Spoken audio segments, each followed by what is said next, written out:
जय जगन्नाथ आज नुआ भिडियो को पुणी थर स्वागत कर माध्यम आपन को कहबी जे वर्तमान समय कहीं जम स्वयं आपण को नापी आसुनी।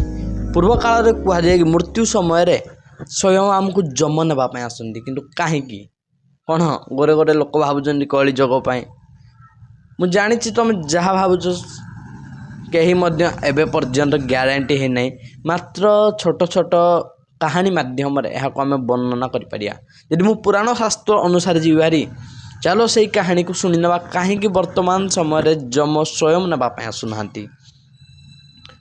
तो कहानी आरंभ होची बहुत पुराना समय गोटे ग्राम रे दुई जन दंपति रोते गोटे स्वामी आ गोटे ता स्त्री तांको विवाह को बहुत समय हो गला मात्र तांकर संतान टी जात हेलेनी। आमर जो तांको पिता कौन ना जो तांको बापा थिले तांको बापा होचंदी जने शिवंक भक्त शिवं को बहुत पूजा करती पूर्वर मध्य बहुत पूजा करचंदी कि कहती कि मोर गोटे संतानटे दरकार जे आपण केमिति पूरण करना दिने सेमिति रागरे गले माने बहुत वर्ष तांको विवाह कोई गला दिने रागरे गले कहले भगवान तमे जदि दुनिया सत्य थी ना मते आज देखा देव एवं मते संतान टीए दरकार। भगवान कौन करिए भगवान तो टिके संतुष्ट हो जाते शिव सी कौन कले ना तांको स्वयं देखा दे गोटे संतान टीए देले आ कहले सुन पुओ बालक यही जो संतान वर्ष समय 12 वर्ष ता आयुष हूँ 12 वर्ष बापा कौन भाव सीए पूरा खुशी है घर को गला गोटे संतान मिलला ना पूरा सीए तार खुशी है ना घर को गला बारी सेठू कौन है ना सी जो घर को गला से पिलाटा आम भाया जीला बंचला खाइला पढ़ला जमी आम वर्तमान समय खेलुं पिलुं बुलुं सेमती समय काटिला बहुत समय गला बारी काली 12 वर्ष पूरी क्या पिलाटा को आसंता काली 12 वर्ष पूरी ता माँ बापा थोड़ी ना ताको कहबे कि तोते मु एमती करी जे तोते काली 12 वर्ष पूरीबो तोते नेबी ता माँ बापा कांदुचंती आउ सी आइला ना पचारा बापा कौन पे कांदुज माँ कौन पे कांदुज ता माँ बापा थोड़ी ना कहबे कि मु एमती हेतला तू काली आसंता काली तो मृत्युवरण हो एमती कहबे कि नहीं ना सी एमती कांदिले ता पुओ कहला मु भी कांदिला ता पुओ अडू ता बापा ताको कहले सुन पुओ जिते तू जन्म हो नतलो एमती एमती स्टोरी कर पुना घटना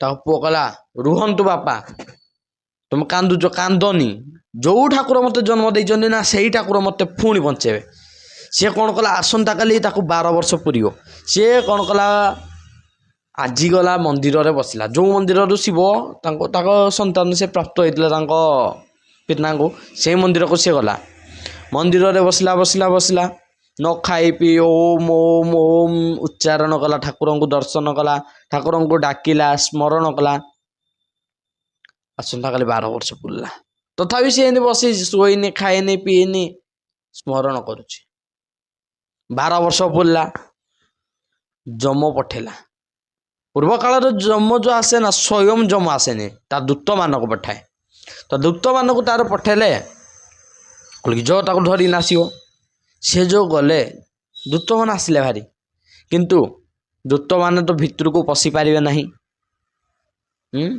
भितर को से पशि पारे सी कौन कले बहुत चेष्टा कले कि मंदिर भितर को तो सी पशि पारे कौन फेरी गले झुमको कले आज्ञा आम भितर को तो पशि पारुनु सी शिव मंदिर भितर अच्छी आम कौन करूँ जम रागी गला कहला जो आउ थे गोटे काम देले कर ठीक रे पुणी गले से पुणी कौन रागरे गले से पुणी कौन भितर पईजे ना कौन नाई ना पुणी गले बसले देखिले कहले कौन करिया पुणी फेरिना गले बोले नहीं आज्ञा आम भितर को जापरूनी सी बाहरुनी जहाँ कले भी जम रागिना गले कहले मु जाऊँगी जम स्वयं गले सी जो गले मंदिर भितर को आ सी कौन मुंडी ना से मुंडी की सी भितर को बहे ना तो सी गोटे कौन कले सी तो बसी पारे गोटे जालटे फिंगे आउ जालटा फिंगे जे जालटा पिलाटा को फिंगिले पिलाटा धरी नाइब जाल आनले ଜାଲଟା ସିଏ ପୁରା ଶିବ ମନ୍ଦିର ଉପରୁ ଠିଆ ହେଇନା ଫିଙ୍ଗିଲେ ପୁରା ଫିଙ୍ଗିଲେ ଯାଇକିନା ଯେ ଶିବ ମୁଣ୍ଡରେ ପଡ଼ିଲା। ଆଉ ଶିବ ଉଠିଗଲେ, କହିଲେ କୋଉ ଶଳା ମତେ ମାଇଲା ବେ। ପୁରା ରାଗିଗଲେ ଶିବ। ଯିଏ ଶଳ ସିଏ ମାରିଯିନି ଜାଲ ପୁରା ମାରିଦେଲେ ଏଡେ। ସିଏ ଆଉ କିଛି ଭାବି ନାହାନ୍ତି, ଚିନ୍ତି ନାହାନ୍ତି କି ଇଏ କିଛି ଭାବି ନାହାନ୍ତି, ପୁରା ମାରିଦେଲେ। କାହାଣୀ ପୁରା ପାତାଳ ସବୁଆଡେ ପୁରା ଚାଲିଲା। କହିଲା ନା ଶିବ ମାରି ଦେଇଛନ୍ତି ଯମକୁ। ସବୁ ଦେବା ଦେବତା ହେଇକିନା ଏକାଡେ ଦର୍ଶନ କଲେ, ଦେଖାହେଲେ। କହିଲେ ତମେ ଭଗବାନ ଶିବ ଏ କଣ କଲ? ଶିବ କହିଲେ କି କହିଲେ ଦେଖୁଛୁ ସିଏ ଖାଇନି ପିଇନି ପିଲାଟା ଦର୍ଶନ ମତେ କରୁଛି, ମତେ ସ୍ମରଣ କରୁଛି, ଇଏ ହେଇକିନା ଜାଲ ପକେଇ ଦେଇଛି, ମୁଁ ରାଗରେ ମାରିଦେଇଛି, ଆଉ କଣ କରିବି? ଏମିତି ତମେ ଶିବକୁ ଜାଣିଛ। ଏଠୁ କଣ କରିବେ ବହୁତ ଯନ୍ତ୍ର ମନ୍ତ୍ର ବିଦ୍ୟା ପୂଜା ପାଠ ଚାଲିଲା। ଯମକୁ ତ ଯେମିତି ହେଲେ ବଞ୍ଚିବାକୁ ପଡିବ। ପୂଜା ପାଠ ଚାଲିଲା, ଯମଟାକୁ ବଞ୍ଚେଇଲେ। ପିଲାଟାର କପାଳରେ କଣ କଲେ ନା 12 ଲେଖା ହେଇଥିଲା, ଶୂନଟେ ବସେଇଦେଲେ। କେତେ ବର୍ଷ ହେଇଗଲା ତାକୁ? 12 ବର୍ଷ ହେଇଗଲା, 120 ବର୍ଷ ହେଇଗଲା। 12 ଥିଲା ନା, ଆୟୁଷ 12 ବର୍ଷ ଥିଲା, ପଛରେ ଶୂନଟେ ବସେଇଦେଲେ। ହେଠୁ ତାକୁ ଯନ୍ତ୍ରବିଦ୍ୟା ପାଠରେ ତ ଉଠେଇ ଦେଲେ ଯମକୁ। କହିଲେ ଆଜ୍ଞା କଣ ହେଇଥିଲା? ଭଗବାନ ସବୁ ପଚାରିଲେ। ସିଏ ଯମ କହିଲେ କି ନାହିଁ ଆଜ୍ଞା, ମୁଁ ପିଲାର ଆୟୁଷ ପୁରି ଯାଇଥିଲା, ମୁଁ ତାକୁ ନେବା ପାଇଁ ଆସିଥିଲି, ଯେମିତି ହେଇଛି ଏମିତି ଘଟଣା। ହେଠୁ ଦେଖିଲେ, କହିଲେ ପିଲାଟାର କପାଳ ତ ଆଜ୍ଞା 12 ବର୍ଷ 120 ବର୍ଷ ଲେଖା ହେଇଛି, ତମେ 12 ବର୍ଷରେ ନେବା ପାଇଁ ଜୋହାରି। ଯମ କହୁଛି ଆଜ୍ଞା କଣ ଭୁଲ ହେଇଯାଇଥିବ ଆଉ।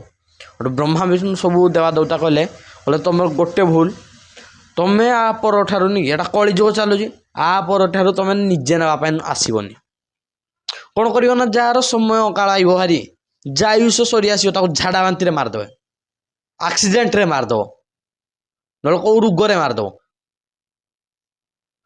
ଜମା ଆଜ୍ଞା ହଁ କଲେ, ହଁ କରିଦେଲେ। ସେଥିପାଇଁ ତା ପରଠାରୁ ଆମର ଯୋଉ ଆରମ୍ଭ ହେଲା କାହାଣୀ କଳିଯୁଗରେ ଆମର ଯୋଉ ଯମ ନିଜେ ସ୍ୱୟଂ ନ ଆସିକିନା ଯିଏ ବି ଏବେ ବର୍ତ୍ତମାନ ସମୟରେ ଯାହା ଆୟୁଷ ସରି ଆସୁଛି, ଝାଡା ବାନ୍ତି ହଉ, ସିଏ ରୋଗୀ ହଉ, ସେମିତି ମାରି ଦଉଛନ୍ତି। ଆଜ୍ଞା କାହାଣୀଟା ଯଦି ଭଲ ଲାଗିଥିବ ଚ୍ୟାନେଲକୁ ସବସ୍କ୍ରାଇବ ଲାଇକ୍ ନିଶ୍ଚିନ୍ତ କରିଦେବେ। ଜୟ ଜଗନ୍ନାଥ, ରହିଲି ଆଜ୍ଞା।